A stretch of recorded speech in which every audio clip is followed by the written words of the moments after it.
be disclosed because they have requested their names not be, but there's corroboration. One of them wrote to Mr. Herrera when we asked that Mr. Herrera reach out to the other folks involved in this horrible incident, which now is quite clear from other sources involves a type of human slave trade used in covert programs, very criminal operations. He said, hey man, this is asking too much and it's not worth the risk. My family and military career far exceed anything you are asking of me. It's not worth my life or jeopardizing my family. I know we go back, but this is asking too much.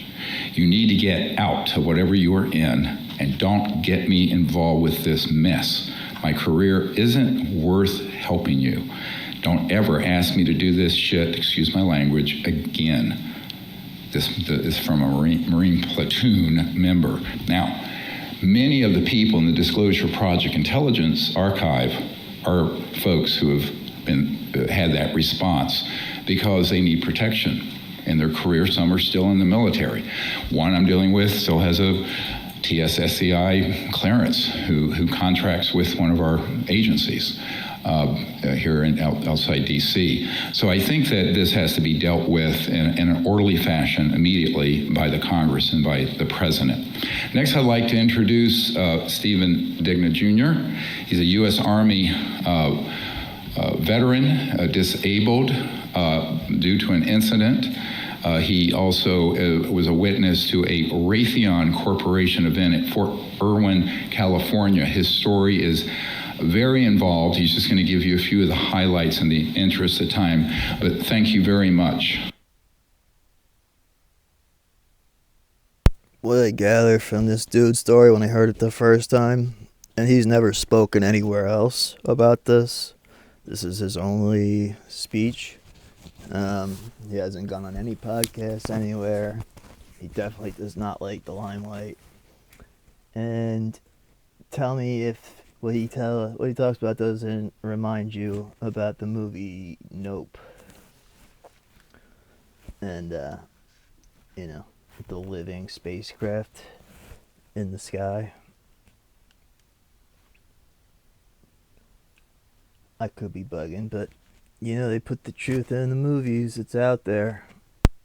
I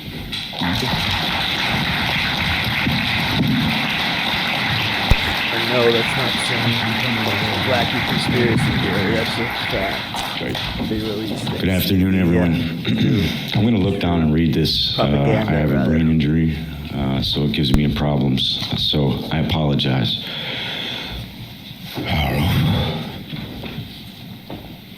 My name is Steven Michael Digna Jr. Doctor, I'm sorry. These are slipping my hands here. Sorry. That's okay. My name is Steven Michael Digna Jr. The following testimony is true and inaccurate as it can be at this time to the best of my ability, and I have prepared to swear this testimony under oath before the Senate and Congress. I'm a former sergeant in the United States Army. I began active duty service in 1999, and I served until 2002. I was assigned to the U.S. Army Training Center, W4J9 Alpha Alpha, Fort Irwin, California, located in the Mojave Desert inside Death Valley near the Barstow, California in 2000. I was assigned to Alpha Company Group.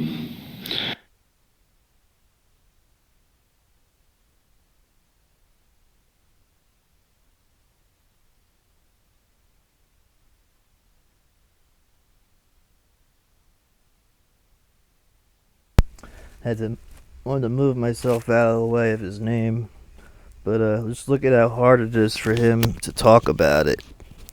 It's obviously an emotional event that has some serious impact on his life. Live Fire Combat Engineer Division, computer support systems, and basically for civilians it's management for live fire operations. I acted as a hub between the operations group, intelligence planners, ground team, Air Force, and Star Wars programs. Thank you, Doctor. In July of 2001, I was observing a live fire practice at a level from an observation deck at approximately 3 stories high from the desert floor. I saw a craft in the distance at approximately 200 feet off the ground, measuring approximately 172 feet across, strongly resembling a hovering B-2 Spirit. Upon first glance, my eyes were adjusting to the darkness. I could see 7 lights in a V shape. After that, I closed my eyes for approximately 30 seconds to allow them to adjust to lighting conditions. We were running red lights throughout the bunker due to the current live fire exercise. The range was hot. That means rounds are being fired and lives are at risk at all times. This was interrupted by a very, very ominous call. A net call said ceasefire, ceasefire, ceasefire. It came from one of our observer controllers on the ground. There was about 27 teams out there, and they kept soldiers alive and trained them. Sorry, thank you, Doctor. Once my eyes adjusted, I could make out the general shape of the craft. There were 2 men from Raytheon present. I pulled out my night vision goggles to get a better look at the craft. It appeared to be generating 7 lights along its wings and underbelly. I noticed another smaller craft oriented on the right side and at the same height as the first craft, approximately 75 feet to 100 yards to its right. The second craft was jet black, V-shaped, pointed towards the first craft. This craft had equally joined, spaced, rectangular sections forming the hull. The craft had a gimbal rack that deployed from the bottom of the craft, approximately 5 to 6 holographic lights. What was the name of that video that the Pentagon released, or that Jeremy Corbell released? The gimbal video? Something like that. Holographic emitting lights were pointed directly at the first craft. That was my assumption, due to the fact that they were displaying a strange color within my NVG goggles. Anyone that knows the old school, circa 2000 NVGs, they don't emit color. They give you green, grays, and blacks. I was seeing colors within my night vision goggles. This was not normal. And it was my assumption that perhaps this was a hologram being projected from the other craft. I can't confirm that. However, that was my assessment at the time and my suspicion at the time. I wanted to throw a baseball at it, but I didn't have one, just to see if it was tangible and solid. The second craft was jet black. Poke it with a stick, and if you can't poke it with a stick because it's flying above your head, throw something at it. V-shaped. I'm sorry, jumped a little space here. Thank you for the bullets, Raven. The craft and the gimbal rack were deployed from the bottom of the craft and approximately 5 or 6 lights. Sorry, Dr. Greer. Guys, I goofed up, and that's a part of the brain injury suffered during an explosion on the live fire range. One of the 2 men on the observation deck from Raytheon noticed the night vision goggles I had. He went from chattering cheerfully. They were pretty relaxed. They'd seen these before. It wasn't abnormal to them. He looked at me with a very, very severe look of disapproval and anger that I had. At that point, they both went calmly inside, probably a little bit angry, and it felt as though I had crossed the line. I took another look with my night vision goggles. The reason this event was not reported was due to the fact that it was not unidentified. I'm going to repeat this very clearly to the cameras. This craft was not unidentified. This was on our birds, and to the observer controller that called that out on the range, I'm not going to put his call sign out. Roger up, eyes on, hands on confirmation. That's our bird, but she doesn't need wind to get lift. She was hovering stationary. This was, I'm going to interject here. Sorry, guys. This was very dangerous. This craft showed up unscheduled. I got no notification. My job was to maintain command and control and to be the hub and top observer controller for the Tactical Operation Command Center for live fire desert warfare. That's the largest live fire warfare center for desert warfare on the planet and in history. So that means that whatever black project, whatever cabal or black ops group obviously has rank over our military, because he just said it there. They shouldn't have been operating in the airspace. They're testing a craft that just literally hovers, doesn't need lift, doesn't need air to get lift, and just don't sweat it. Don't say nothing about it either. So any moving objects that are on that desert floor or in those skies are supposed to be coordinated between myself and another group that I directly worked with the civilian personnel through Raytheon and the United States Air Force. So to get back to the statements here, the reason the event was skip. All right, well, this is going to jump in a little. I was the fastest promoted soldier in 25 years on the post.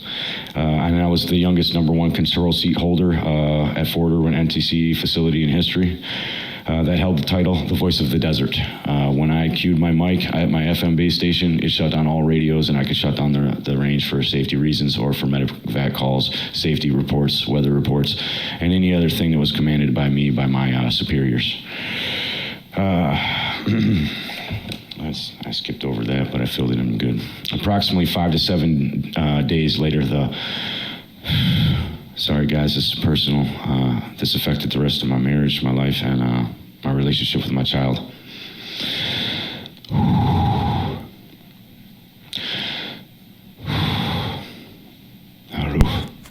Approximately 5 to 7 days later, the following incident took place on Fort Irwin Road. It's the one road leading into the base. During weekend pass after the show, my wife and I had taken a pass to go see a movie. And this took place right after the live fire bunker, about 5 to 7 days afterwards. We skipped the second movie or halfway through. I was really tired, just got back from running the range, 78-hour shifts with no relief. We passed a dry lake bed on the right-hand side. I've got that exact information already turned into the proper authorities. Thank you, Dr. Greer and all of his team. People out there, please get ready to come out. It's a saying they got, an old friend of mine, well, a new friend, but he reminded me of an old saying they have at Fort Benning, Georgia. It says, "Follow me." There's another saying we have at the Signal Corps Academy.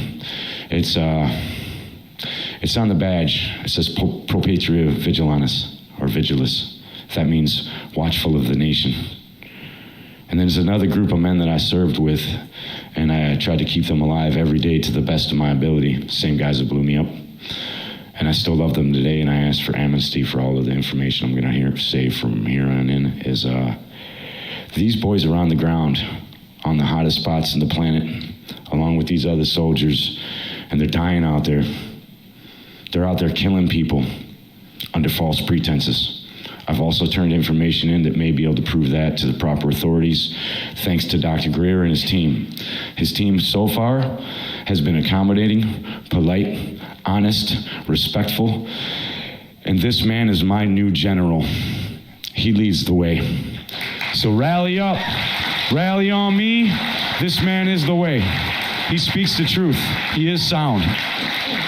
Apologize, Dr. Greer. I've been waiting to say that for a long time. I thought they would laugh at me and look at me like I'm a lunatic. However, I brought my data. I brought the information. They stripped my information, said I had a driver's badge and a service ribbon. I had 2 accommodation medals, and I had total 7 certificates. They put me in for an ARCOM, which is the highest award you can get for a non-deployable base. I'm a non-combatant, but I'm as close as you can get to being one. Those boys out there, we receive KIT reports every day. That means killed in training. Had I been in a real tactical operation command center or bunker on the range, like the one that just got hit in Ukraine, then I'd be sending men out to die every day. Those guys hated the Voice of the Desert because we gave them commands to send their troops into danger and to death, even if we knew that they were just the decoys for the real mission. So I'm going to have to jump back to this. I apologize, Raven and everyone, for going off track, but that had to be said. Back to the story in hand. This isn't a story. It's my story. This is a real story. And don't forget that. This is real. This can't be made up. And I can give you the exact locations. I can drive Dr. Greer and all of the command, Congress, everyone there to the bunker. So we passed a dry lake bed on the right-hand side. My driver's side mirror reflected a powerful white light into my eyes. I saw a bright white light pop up out of the canyon that I had just come from. I looked over my left shoulder and saw a zipping light. the zip through the curves in that bend, mimicking my exact track and exactly the speed that I had. Suddenly, all I could see was a bright light through all of my windows, and at that exact same time, my car's power steering and the engine's electrical system, everything died, completely died. When I exited the vehicle, I rushed towards the front of the car, believing there was someone pointing a floodlight at us. I had some words to say to that man. I stepped through a thick field of white plasma that encompassed a spheroid craft. As I turned to go inspect the craft, my wife opened the door, and she ran out towards the front of the car, and she was yelling, "Steve, no." She was instantaneously locked in place in a bright white field of plasma. As I looked at her, I thought to myself, it's okay, she's in stasis lock.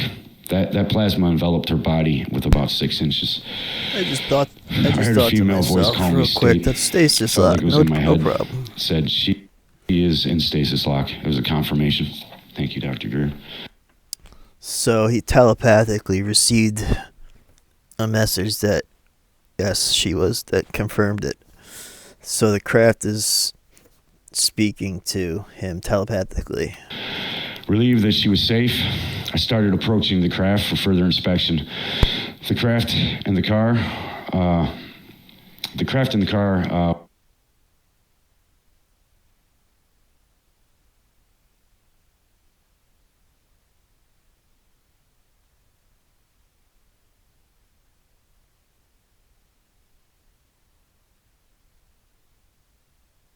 Sorry, now you can see it. we're nose to nose at a 90-degree formation. If you looked at it from a bird's eye view, it would be in an L shape, nose to nose.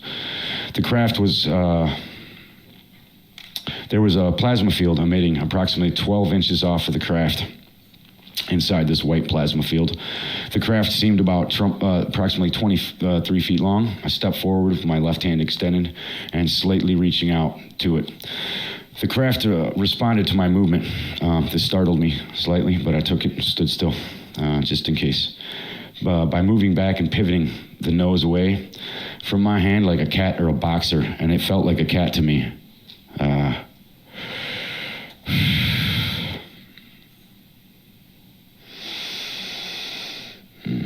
Okay, sorry. It felt like a cat's tongue. The exterior looked like polished black onyx. As I approached the craft, I noticed ambient temperature, not hot or cold. I kind of leaned down and touched the craft, and as I swiped my hand up the craft's starboard side, also towards the front of the craft, it was as smooth as glass. However, when I drew my hand back towards me, it felt like shark skin or a cat's tongue. That was followed by a reaction. The reaction followed my hand, and as I... it's slightly off here. So I'm going to have to do this with my hands just to describe it for you. As you can see here in the picture, I put my hand on the craft like this, and I kind of pushed my head forward. I can't do it here because of the mic, but I wanted to swipe my hand up and look at it like I was planing a piece of wood. As I drew my hand back, that's when I felt this strange texture. It felt like a tiger skin, or a shark skin, or like I said, a cat's tongue. As I drew my hand back, pixels jumped off the craft. They were like micro shavings. I would call it, they resembled graphene or magnetite shavings and nano-sized particles. As I did that, and as I swiped up first, I guess to get back to, as I swiped up, the craft emitted a tiger stripe pattern up the starboard side of the craft. As I drew my hand backwards, the pixels popped up. And as I did, the craft purred. It bellowed through my body. I could feel it resonate my body cavity. And it was very intense. I felt like I was in contact with a living creature. Yes, sir. The reaction, okay, I'm already done with this, thank you. As I drew my hand back, a lattice work opened up underneath. Just let that sink in for a second. You know, he felt like he was in contact with a living creature. What is up with that? What is up with that? There was a very vibrant colors coming out of the craft, the underskin. This was a very thin nanolayer, and there was a meshwork, honeycomb style, and it was like a lattice work that was like a frame around this. Beneath that was, there were filaments flowing. They looked like a neural network. I tried to see any universal bus system or any computer systems as the analyst job that I had. I saw none of this. As I drew the hand closer to myself, trying to peer through all these bright, wicked, beautiful lights that were pinks, blues, and every light color you could think of in the spectrum, I wasn't able to see anything through it. So as I drew my hand this way, I kind of pressed off the vehicle. The vehicle was stable. I mean, this thing was locked in position. It's not like Star Wars when you jump off of something and it moves. This thing was solidly locked in place, solid. I seen a shape right here through my elbow. As I leaned my face down, and I could see up into the sky above my car a mirage, which was like a silhouette or a heat foil on the road, and the stars shimmered in a straight line, and in a very long distance there was a curve. So it seemed to be curved. Either way, right when that ripple hit in the sky, the stars then refixed back into place. I realized I was looking at a cloaking device on a very, very, very large craft that seemed to encompass the whole desert area that I was under. At that moment in time, I glanced and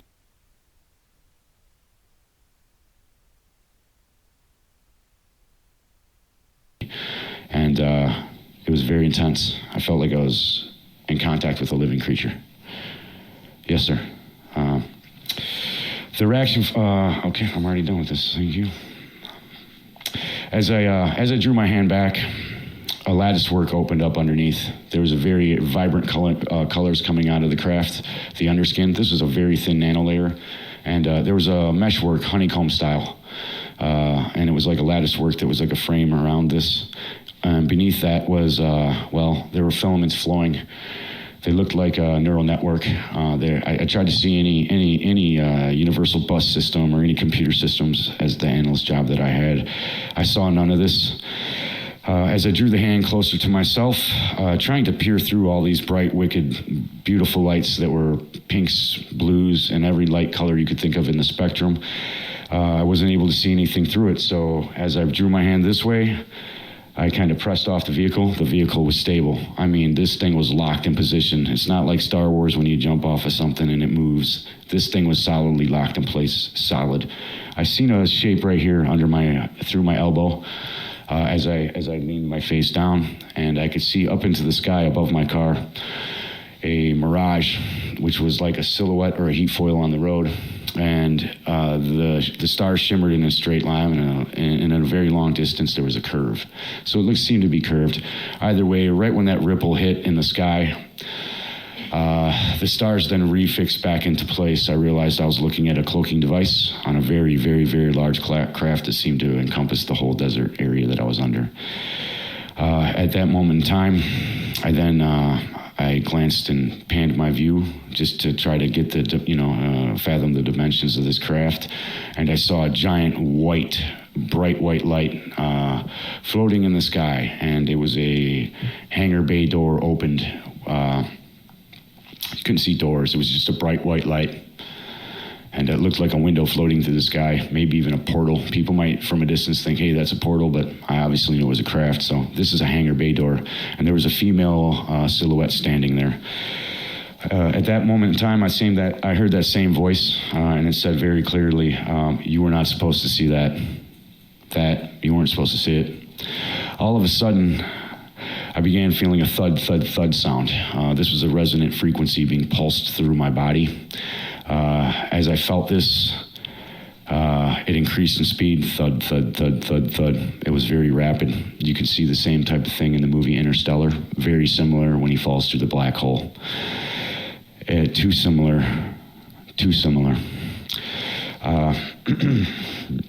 As this thud resonated in my body, I felt my my cells, maybe the quantum level of my body, feel like it was being resonated. I felt like maybe I'm going to be microwaved.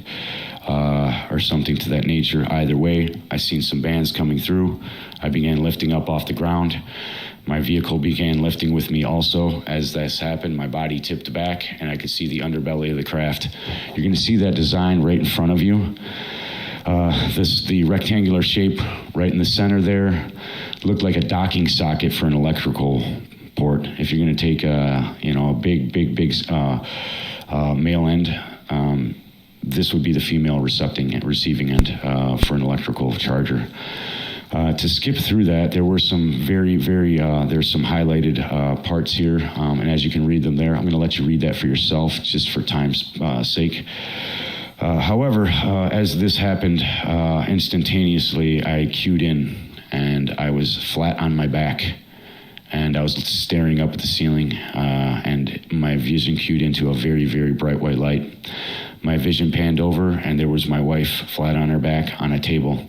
It was smaller than the table I was laying on, slightly lowered, and she still had the same exact expression on her face, like she was screaming no. However, she was no longer stuck in the running position. She was flat.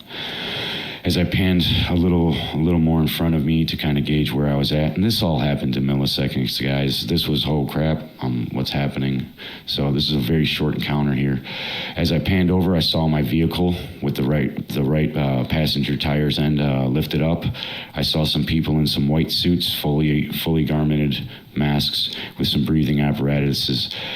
They were working on the vehicle. Slightly next to that was a strange blue rack that looked like it could have been an automotive rack. Could have had another purpose. That was my quick assumption. As I Oh, yes, sir. Thank you, sir. No, well, if you want to just finish it up. Yes, sir. So after that had happened, I saw a female right next to me. She was taking some samples from me. It was a human female. She had red hair. She had very fair skin. And after that moment, I also, as I panned over, I could see the window and the desert behind me. I realized we were not in space. I could see the desert floor. I could see the exact two rock formations and one far off in the distance. So this is pinpointed by GPS coordinates. So after that, I panned a little more over, and as I seen this open up and the bay door behind her open, or maybe just transparent, and I could see out, I also seen that craft right here docked in the ship. And that came through me after trying to get these schematics down on paper while talking to Michael Scratch. So thank you, sir. This man went through PTSD with me. So thank you, Doctor. Awesome. You're great.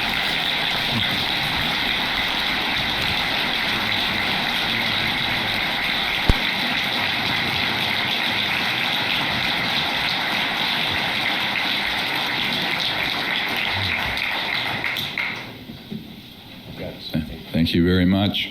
There are obviously a great deal more to all these accounts. I'm sorry to have to cut that short, but we're sort of at the past our time we were going to wrap it up. But I will tell you that this is not atypical. The craft he was referring to are ours. That was Raytheon objects.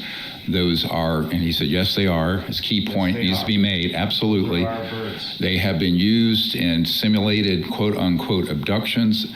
In this case, a very decorated and heroic man was essentially tortured by this. This is a crime that must be investigated and brought to justice quickly. The next witness is D.C. Long from Fort Bragg. He was involved in an incidental event. Many of these witnesses at this point were people who saw something they shouldn't, and there were reprisals and things that happened. It's a pattern. The ones that were read in for a number of years, like one man that I shared earlier, 10 years in those operations, those are the ones waiting for greater protection for themselves before they step forward, but we have many of them. So with no further ado, I welcome my friend, D.C. Long. It's going to be much quicker than some of these other guys, and I thought this is probably how the pyramid was built. So I apologize for that as well. Everyone that I've met here, I would love to go through every name. I would love to go through every situation. What these gentlemen have, we could spend years talking about it, just getting to all the moments and everything that meant the most to us. And unfortunately, I have a very short amount of time to do that. My military service began in 1997 and it stretched to 2013 until I was medically retired. Injuries received in a combat jump.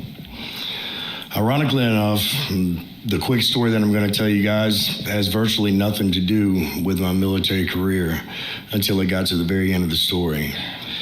Long story short, my father grew up as a contractor. That was his entire life. He could build anything with his hands. He could tear it down and build it again for you. I say with that, and the only reason I bring him up is because my father is how I got tied into this story. As a government contractor on Fort Bragg, he met some people. He got friends with some people in the upper echelons of the military, the tip of the spear. The guys who didn't need the Army Corps of Engineers permission to build anything that they wanted.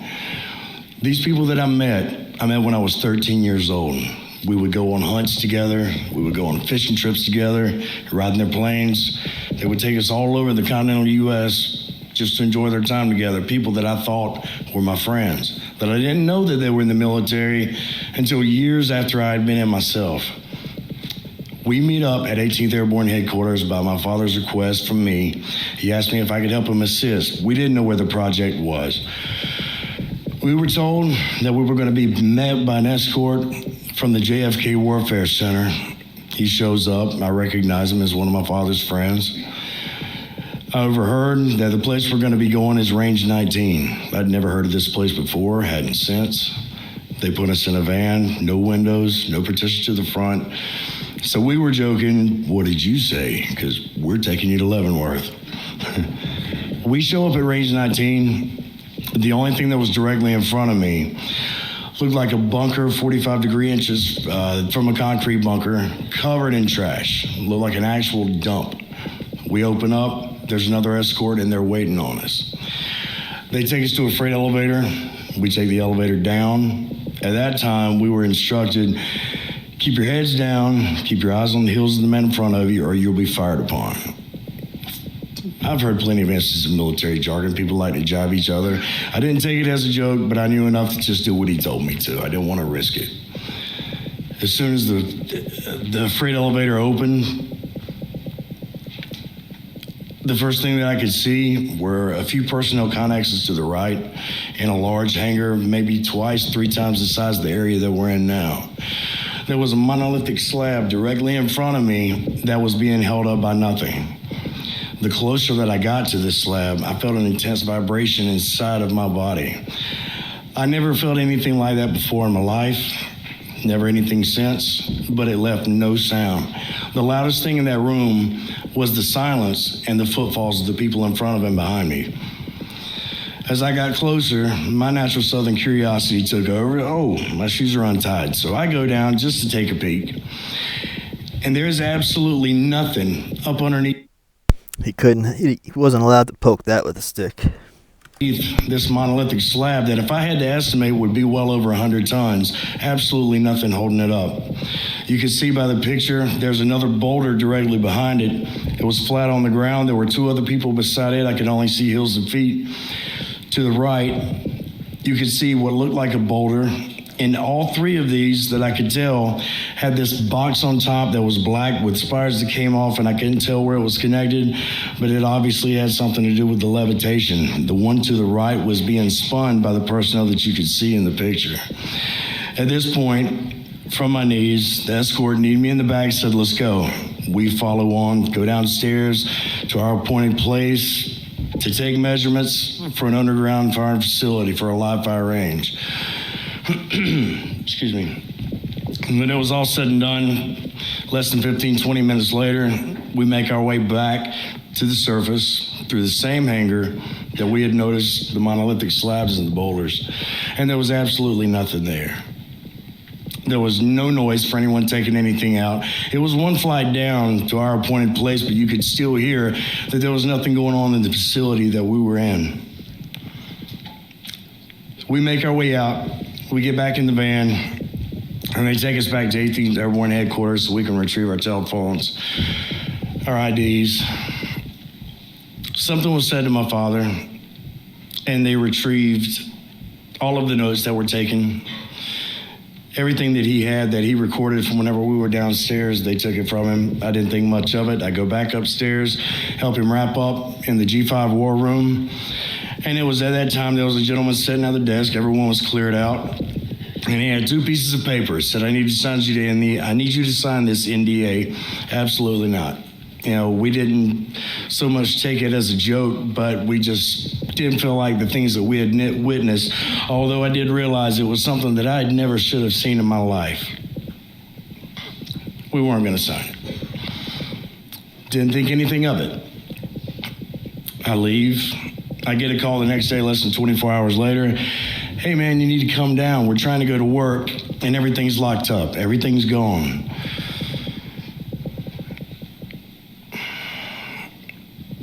Everything that my father had worked for, from the time that I was a child until I became a man, became a soldier, and the company that had my name on it, everything was seized. Absolutely everything was seized.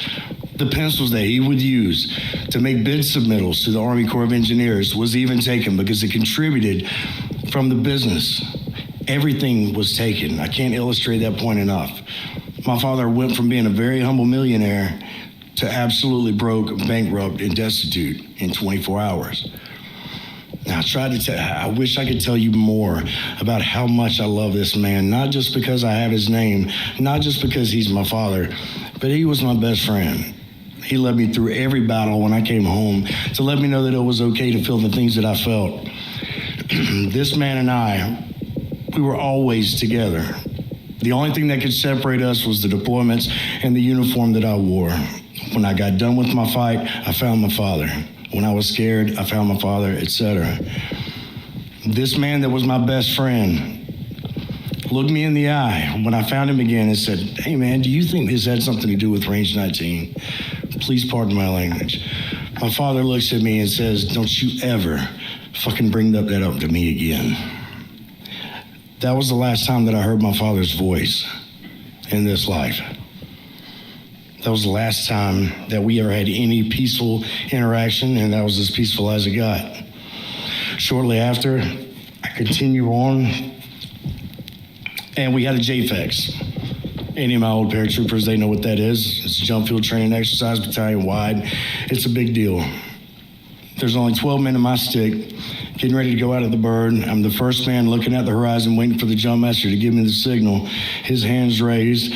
I noticed at the right side, someone coming up to my shoulder, and it's one of the escorts. One of the men that I knew personally from the time I was a child till I was a man and a soldier. He hooks up, he looks at me, gives me a wink. I didn't think much of it. To me, there was no danger at that point. Green light goes off, I get a hit in my back, and then something hits me in the side of the face, and it's a static line. The gentleman to my right, the man that I knew, threw his static line intentionally, and it snapped my neck. I go to fall out of the aircraft, deploy my combat pack, full oscillation. The only thing that I heard after that was the sound that my body made when it broke. When I woke up a month later, I was told that I was not fit to be a Ranger. I was not fit to be airborne. I wasn't fit to be a soldier. My career was effectively over. Even throughout all this time, I could not reach out to my father. He wouldn't take my calls. He was homeless. I didn't know. I just thought he didn't want to talk to me. Eventually, I ended up in the same situation. This follows further down the road to about 2 years ago, whenever I finally was saved by someone who I didn't even deserve to hear the sound of the voice. I had intentionally grown my hair past my shoulders, my beard down to my stomach. I was 135 pounds just because I was hoping I could hide. I was hoping I could get away from what put me in that position to begin with. I get a phone call. It was 2 years ago.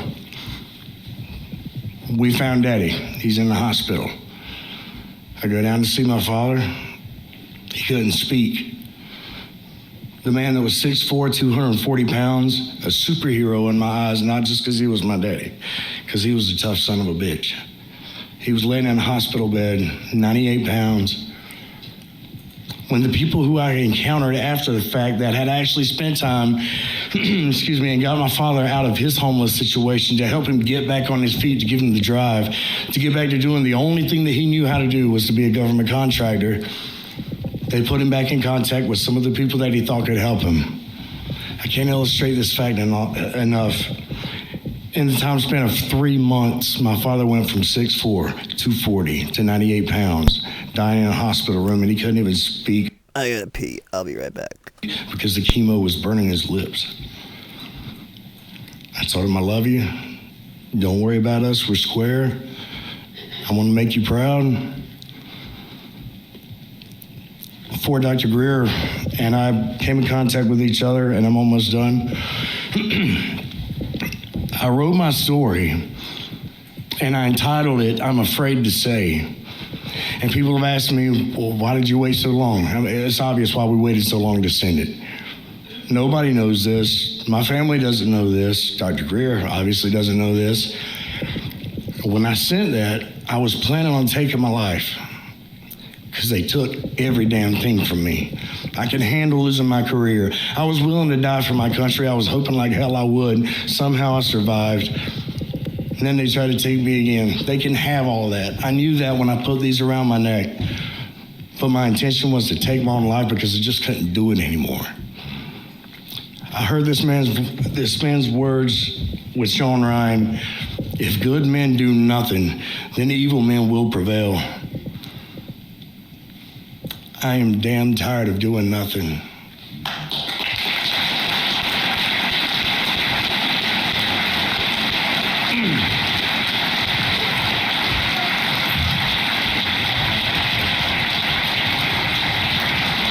This is the absolute last thing that I'm going to say to you. I was trained to never fight. I was trained to fight, never give up, never stop, as long as you had a breath in your body. I gave my breath away.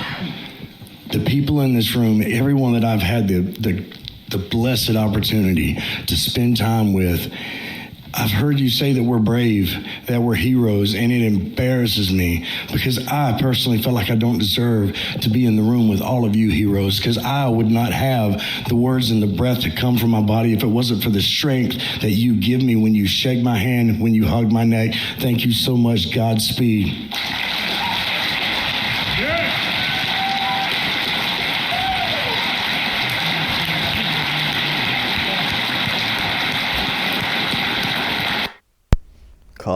Coffee, y'all. Sorry about that. I'm back. That's crazy, man. I feel for that dude.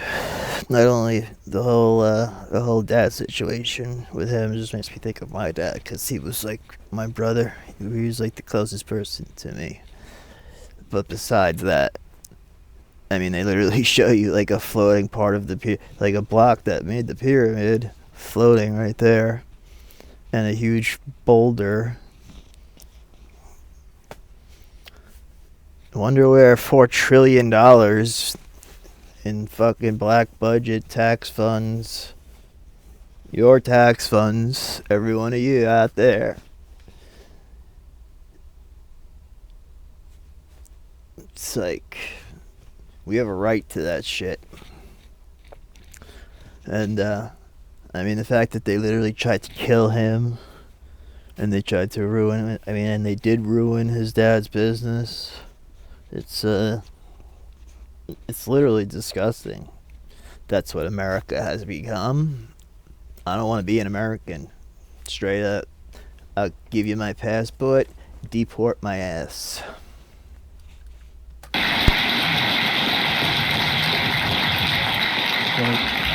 I'd like to introduce, and thank you very much. Again, men are courageous, and it's very emotional, and it should be. I'd like to introduce Eric Hecker. He's a Raytheon contractor based for about a year at the South Pole. The reason I'm not like too phased, my reactions aren't so crazy by this, I've seen this since June. I've watched this like 3 times, I think. Yeah, it's the first time I saw it, my mind was pretty much blown. I had no idea, literally no idea that it was this deep. And it goes way deeper than this, like way deeper. This is just like the tip of the iceberg that they're talking about here. This is just like a little crumb of the cake. He was involved in a neutrino light array. He has an enormous amount of information, but in the interest of time, we'll be brief. Thank you, Mr. Hecker.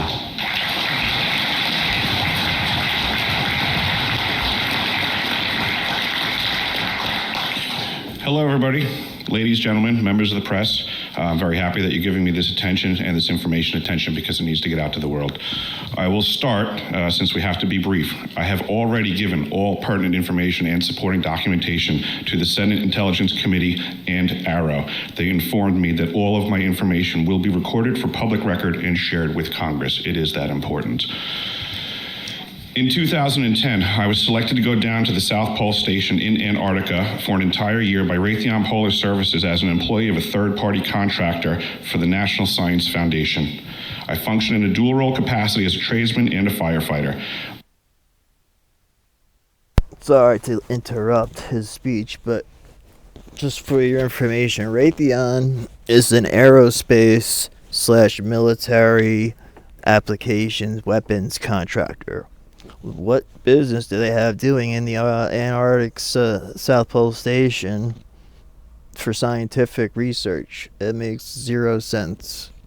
0 cents. I mean, Raytheon, and not only, so Raytheon had the contract from 2000 to 2012, and then it was passed over to Lockheed Martin, or Lockheed Skunk Works, the ones that also do, you know, black projects, military, etc. And that was taken over by this place, Lupite. I have it somewhere written down. A name, they changed their name from another company to hide whoever the hell they were, but shady backgrounds, just to say the least. Very shady background. My responsibilities required me to be more informed than most of my crew and offered me complete access to the facilities. What I learned from this unique experience needs to be shared with the entire world. The technology at the South Pole Station certainly can do what it is presented as its primary purposes, and unfortunately, much more. The Ice Cube Neutrino Detector is presented as a passive listening device for the purposes of the science as presented. But I'm going to skip right through the chase, folks. I have provided documentation that proves that the 5,160, what they call DOMs, that are embedded in the ice can actually transmit at 2,047 volts each. That gives us a long list of things to consider. It is effectively a multifaceted directed energy weapons platform that I will list rapidly a few things that it can do. A Death Star. Vehicle detection. We're learning that these off-world craft, on-world craft, ours or other nations, are also emitting neutrinos. So this makes the South Pole Station effectively an air traffic control station for this new level of equipment that nobody's discussing. In addition to the ability to detect neutrinos and the exotic vehicles, I have provided documentation that shows that this is also a system for faster than light communications. In the past, Gary McKinnon has hacked NASA, found the off-world fleet, the list of captains, and it's apparent that if we have faster than light vehicles moving throughout the system, we're going to need faster than light communications. This is that facility. See, that's they don't really want to go too deep into that. They skip over it. The Gary McKinnon hacked NASA, you know, he found paperwork that says we have a secret space force, a dark fleet that's been out there patrolling the universe. And I mean, he was in NASA's system undetected, snooping around for like 7 months. 7 months. Imagine having access to NASA fucking for 7 months just to go through all their files. And eventually he found secret space, you know, it took him that long to find it. So, do you think that that's a bullshit cover story that was just laying in the NASA files? And it was, I mean, he's still wanted. He's in England, and the United States wants to deport him back here, and New England court, or whatever they do over there, with their fancy wigs. They denied it. They denied the United States deportation, which is interesting to say in itself. But nonetheless, that's where I'm really interested in, is that Dark Fleet. That story is crazy. The system, we're going to need faster than light communications. This is that facility. Unfortunately, I have other bad news. The season that I was there, 2010 to 2011, we converted from construction to operations and maintenance in both the elevated station and the detector array. Unfortunately, when they first fired it up, that was when we had the earthquakes in Christchurch, New Zealand. There was 2 incidental shots before they were able to target it correctly. This is an earthquake generating device as well. This is the weapons of war that we have to deal with now and what Raytheon's hiding. There's an ELF system at the South Pole Station that when I arrived, I was told it was off, dismantled, and completely defunct. In my work, I will rapidly just tell you, I had to figure out the circuitry for certain other repairs, and I found that this system is in fact completely energized, up and running, and being utilized with the other systems for nefarious purposes as well. The Atmospheric Research Observatory is in what we call the clean air sector. I witnessed myself a very powerful green laser shooting out of the top of this facility into the cosmos. This, I believe, is a secondary form of long-range communications and/or a defense system. I am not saying that we need to be scared of anything that's out there, but please understand the military-industrial complex is happy to invest all of your money in alleviating their fears. A question of power comes into play for all of these facilities that are present. I assure you, I knew what was going on. I knew the load demands of the facility, and all of these new items exceed the demand for the systems that I was presented. I'm doing due diligence and research. I believe there is either a secondary power supply there that is either nuclear, that was there prior to the start of the Antarctic Treaty, which prohibits such things, and or that there is some sort of exotic power supply system there that just is not in the verbiage of the treaty, so it negates the responsibility to the parties involved. Bingo. Allegedly, that's what they found down there. An ancient civilization, ancient technology. Just like, how the pyramid in Giza is a power like a power source. Well, Antarctica used to be kind of where Egypt is before the world flipped on its axis. However long ago it was. I think it's probably happened more than once, and it's on record. Little small interesting known fact, but yeah, eventually this planet's gonna belly up, north to south, east, west, all reversed. So north will be south, south will be north. There's already a map in Minnesota that shows actually a time period when it was like that. I don't know how authentic it was, but I've seen a video some guy posted touring the museum and showing this thing that was in there. But anyway, how do you feel about this? It kind of infuriates me. I mean, not kind of, it 100% infuriates me. It's like, they just want to talk shit in the media like, oh, Biden, Trump,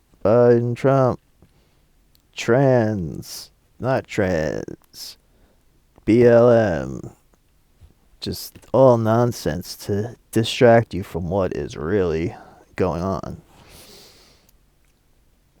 When you look into it, it's a never-ending fucking tunnel of shit. I can see why the government, it's like once you start lying about something and you have to continue lying to keep that original lie, so many other lies pile up, and times that by 80 years, you have a literal lifetime of lies to uncover. It's crazy. I think that pretty much covers it for time. If anybody wants to find out more, I have a website where all this information is at. For brevity, I'll wrap it up, but you can go to deciphering.tv. I've documented all of this stuff, and information is available. Awesome. Thank you.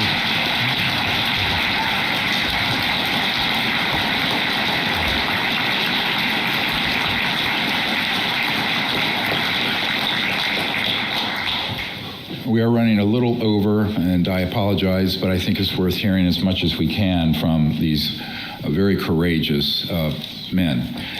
One of the things, if I had time, I would run through. We can go through very quickly. I think people in the military and in Congress and the American people need to know the difference between the man-made advanced technologies and how they look and the extraterrestrial vehicles. We're going to run through a side-by-side. You can look and see the ET one on the left, seamless. It is actually created in a material science and technology we don't have time to go into, but we understand that, versus the man-made ones that have components, parts, wires, and what have you. Next. And again. Next. And again. And then you hear on the right, that is the Norton Air Force Base 1988 air show, classified. We have a witness who was in there, and these on the right are man-made.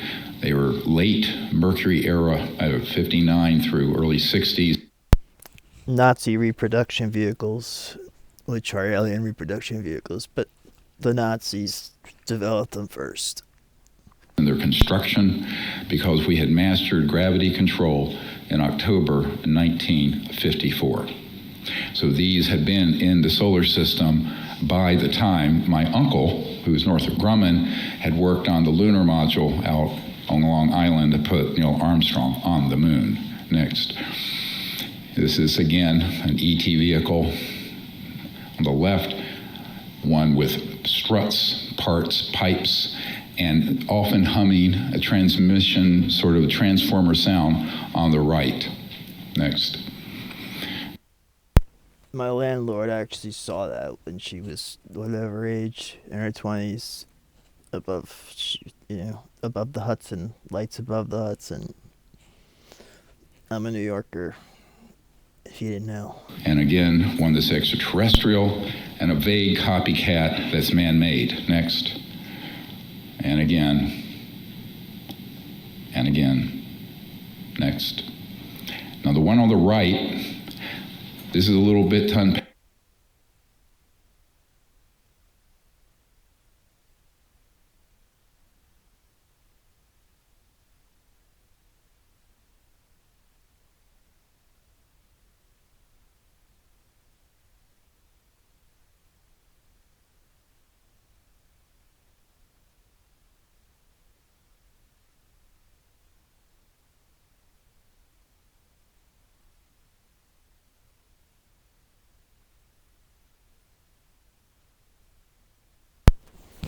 That cigar-shaped craft that's right there on the left, that is a Nazi reproduction. It's actually, no, that is a Nazi vehicle.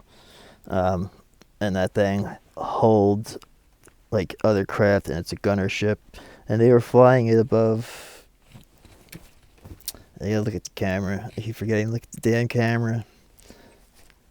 The cigar-shaped thing on the left, that's straight up a Nazi ship. Like, they flew. There's a incident of craft that were flying over DC. That was the Nazis, allegedly. But that is 100% the Nazis. Yeah, there's...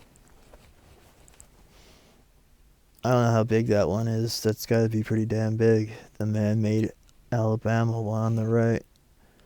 Anyway, I'll try to include a picture of what I'm talking about. Anyway. And made. Next. And again. And again.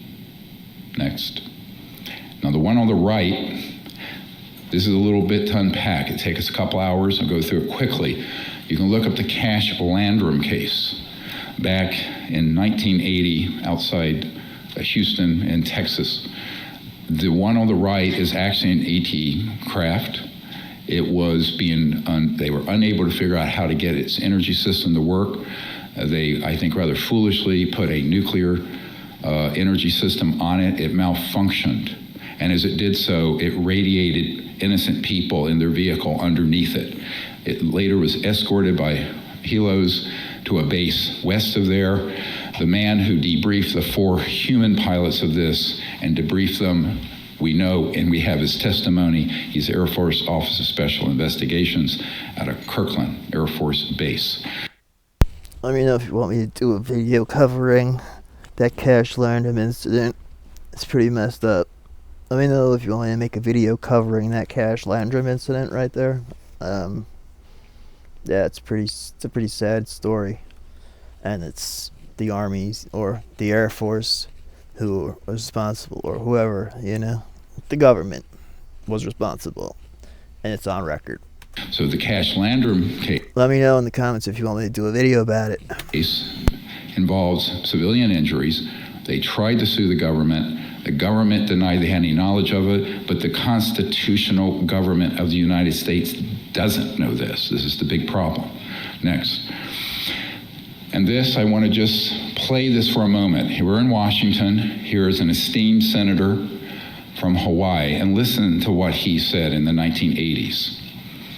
A shadowy government with its own Air Force, its own Navy, its own fundraising mechanism, and the ability to pursue its own ideas of the national interest, free from all checks and balances, and free from the law itself. Free from all checks and balances and free from the law itself. Now, the media often wants to portray this issue, conspiracy people, and of course, at this point, if you disagree with someone anywhere, you just call them a conspiracy theorist, okay? This man knew what he was talking about. A shot. Oops. It can't be a conspiracy if all these people are telling the same damn story. It's just us, all these people, we're not just gonna talk this story over and over again. It'd be suppressed over and over again if it wasn't something to it. So